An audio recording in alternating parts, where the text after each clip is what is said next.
কেমন আছেন সবাই? চলে এলাম আমার ছোট্ট দুনিয়া নিয়ে।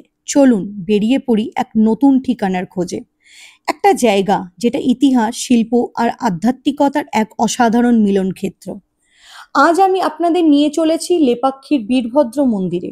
শুধু মন্দির বললে কম বলা হয়, এটা একটা স্থাপত্যের চমক, এক ঐতিহাসিক নিদর্শন, আর হ্যাঁ, গল্পেরও ভরপুর। মন্দিরের ইতিহাসটা একটু শুনে নেওয়া যাক। 1530 সালের দিকে দুই ভাই বীরুপ্পন্না নায়ক আর বীরান্না বিজয়নগর সম্রাট অচ্যুতদেব রায়ের সময়ে এই মন্দিরটা তৈরি করেন।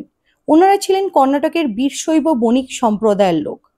এই মন্দির ঘিরে একটা চমৎকার গল্প আছে। শোনা যায় বীরুপ্পন্না নায়ক রাজকোষ থেকে অনুমতি ছাড়াই টাকা পয়সা নিয়ে মন্দির বানাতে শুরু করেন। পরে তাকে বিশ্বাসঘাতক বলেও দোষারোপ করা হয়।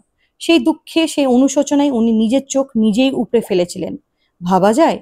আর সেই কারণেই মন্দিরে কিছু অংশ অসম্পূর্ণই থেকে যায়। এমনকি মন্দিরটা স্কন্দ পুরাণেও উল্লেখ আছে, মানে হিন্দুদের কাছে একদমই স্পেশাল একটা তীর্থস্থান। আবার মন্দিরের স্থাপত্যটা যদি দেখি, পুরনো মন্দিরটা কচ্ছপের মতো দেখতে একটা পাহাড়ের উপর বানানো, একেই বলে কুর্মশৈলা।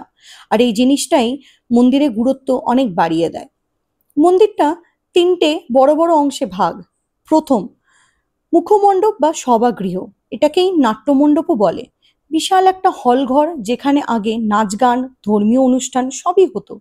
এই স্তম্ভগুলোতে দেবদেবী, শিল্পী আর যোদ্ধাদের খোদাই একদম চোখ ধাঁধিয়ে দেয়। দ্বিতীয়, অন্তর্মহল।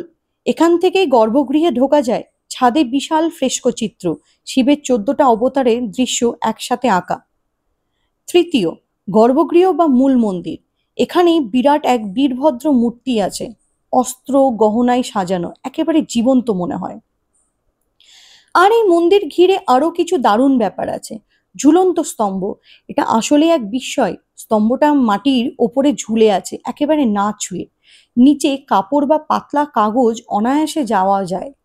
ফ্রেস্কো পেন্টিং, ছাদের চিত্রগুলো এমনভাবে আঁকা যেন রামায়ণ মহাভারত চোখের সামনে জীবন্ত হয়ে উঠছে। সব প্রাকৃতিক রং দিয়ে আঁকা, এখনো ঝকঝক করছে। বিশাল নন্দী মূর্তি, মন্দির থেকে একটু দূরে একটাই পাথর কেটে বানানো 20 ফুট উঁচু, 30 ফুট লম্বা একটা নন্দী মূর্তি, ভারতের মধ্যে অন্যতম বৃহৎ এক শিলা নন্দী। আরো একটা ফনাতলা সাপের ছায়ায় থাকা শিবলিঙ্গ, পাথরে খোদাই করা, দেখতে একেবারে দুর্দান্ত। শেষ কথা, বীরভদ্র মন্দিরটা শুধু একখানা মন্দির না, এটা আমাদের সংস্কৃতি, ইতিহাস আর স্থাপত্যের এক অমূল্য রত্ন। এরকম জায়গা ঘুরে দেখলে মনে হয় যেন ইতিহাস চোখের সামনে বেঁচে আছে। তাই যারা ইতিহাস প্রেমী, স্থাপত্য ভালোবাসেন কিংবা আধ্যাত্মিকতার বিশ্বাস করেন, তাদের জন্য এটা একদম মাস্ট ভিজিট। ভালো লাগলে লাইক, শেয়ার আর সাবস্ক্রাইব করতে ভুলবেন না। দেখা হবে পরের ভিডিওতে নতুন কোনো গল্প নিয়ে। ধন্যবাদ।